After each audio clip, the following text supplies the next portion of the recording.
Yillar davomida Yerda ko'plab ulkan odamlar yashab o'tgan. Ularning eng balandlari ehtimol Belarusdan bo'lgan Fyodor Maxnov. Bo'yi 285 sm va AQShdan Robert Vodlov bo'lib, u Maxnovdan 13 sm past edi. Boshqalar ham bo'lgan, lekin tarix ularning ismlarini unutib yuborgan. Ko'pchilik bilmasa-da, 2000-yillarda sayyoradagi eng baland odam unvoni Ukraina qishlog'idan bir erkakning qo'lida edi. Uning ismi Leonid Stepanovich Stadnik edi. 200 kilogramm vazni va 253 sm bo'yi bilan. Boshqa manbalarda esa 1257 sm deyishadi.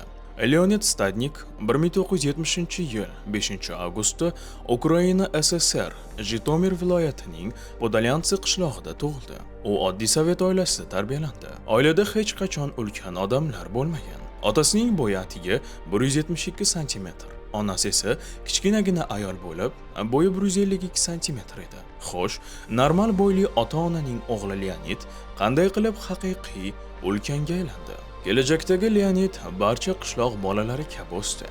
O'yin kulgu, daraxtlarga chiqish va ota-onasiga xo'jaliklarda yordam berish bilan. Birinchi sinfda u tengdoshlaridan hatto biroz past edi. Ammo 12 yoshida Leonid Stadnik keyingi hayot yo'lini belgilab qo'ygan og'ir va og'riqli burilish yuz berdi. Tibbiyot xodimlari bolada miya o'smasi topdi. Bu xavfsiz edi. Operatsiya qilindi, shundan keyin Lenya jadal o'sa boshladi. 18 yoshida u 2 metrlik chegaradan oshib ketdi. Onasi yigit uchun poyabzal va kiyim sotib olishga ulgurmay qolardi. Maktabni oltin medal bilan tamomlagan Stadnik Jitomir veterinariya institutiga o'qishga kirdi va uni ham a'lo baho bilan tugatdi. Keyin Podolyansk qishlog'idagi kolxozda 10 yil veterinar shifokori bo'lib ishladi. Leonid Stadnik o'zining ulkan bo'yidan juda uyalardi. U boshqalar orasida unchalik ko'zga tashlanmasligi uchun doimo egilib yurardi. Odamlar ko'p bo'ladigan tadbirlarda u imkon qadar qorong'u burchakka yashirinar edi. Uydan 7 kilometr uzoqlikdagi ishiga u velosipedda borardi. Lekin temir do'st egasining og'irligiga chidab tura olmas va doim buzilib turardi. Chunki Leonidning bo'yi bilan uning vazni ham oshib borardi. Chora izlab u yangi transport vositasi 2 ot va arava sotib oldi va shu bilan ishga qatnardi.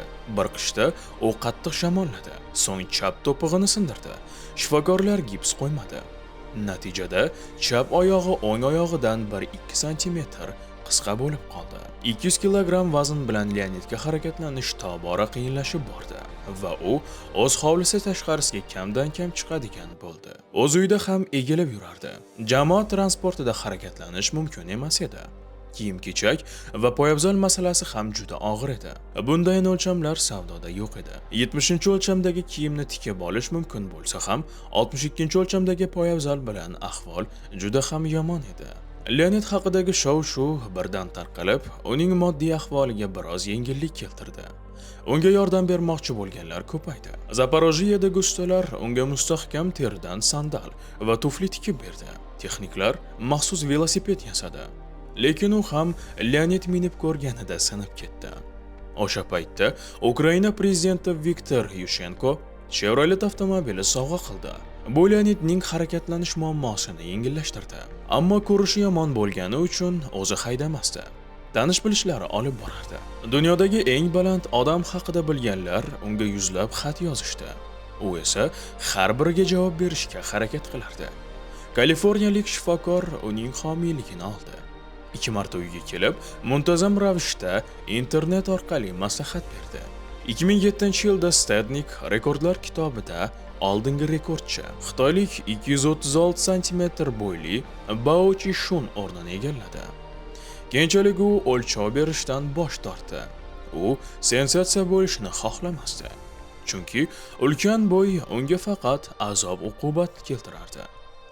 2009-yilda Leonid rasmiy o'lchashlardan bosh tortdi va dunyodagi eng baland odam unvonini yo'qotdi. 251 sm bo'yli turk sulton Kozen egalladi. 2011-yilda Leonid Stadnikning onasi Galina Pavlovna vafot etdi. Sevimli insonini yo'qotgan Leonid ruhan butunlay sinib qoldi. U odamlar bilan muloqotni to'xtatdi. Kamdan kam uydan chiqadigan bo'ldi. Uning sevimlilari faqat o'simliklar va uy hayvonlari bo'lib qoldi. Aytgancha, Leonidning yana bir ishtiyoqi uzum bog'i edi. Bu Jitomir viloyati uchun noodatiy mashg'ulot edi. Chunki ko'p yillik butalar uchun iqlim mos kelmasdi. Leonid onasi va singlisiga xushbo'y shirin uzum to'plamlarini taqdim etar edi. Leonid Stadnik uzumdan vino qilmasdi. Spirtli ichimlik ichmagan. Chekish ham uni qiziqtirmasdi.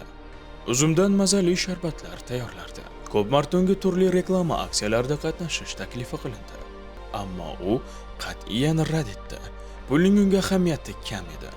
Uning asosiy orzusi boshqalar kabi oddiy bo'lish, oddiy kiyim kiyish, oddiy poyabzal kiyish va ko'rish. Chunki miyasidagi o'sma kengayib borgani uchun ko'rishi kundan kunga yomonlashib borardi.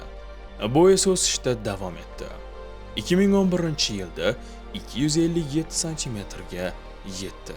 Leonidga shoshilinch jarrohlik amaliyoti kerak bo'ldi. Uni Feofaniya klinikasi shifokorlari o'tkazdi. Operatsiya ikkita birlashtirilgan stolda amalga oshirildi. Palatada esa Leonid ikkita karavotda yotdi. Shifokorlar va tibbiy xodimlarning bu g'ayrioddiy ko'p azob chekkan insonga munosabati juda iliq va samimiy edi. 2014-yil 23-avgustda Leonid to'shagidan turolmadi va yerga yiqildi. Tez yordam uni Jitomir kasalxonasiga olib ketdi. Ammo uni qutqarib bo'lmadi. Leonid Stadnik 24-avgustda kasalxonada vafot etdi. O'lim sababi bosh miyaga qon quyilishi.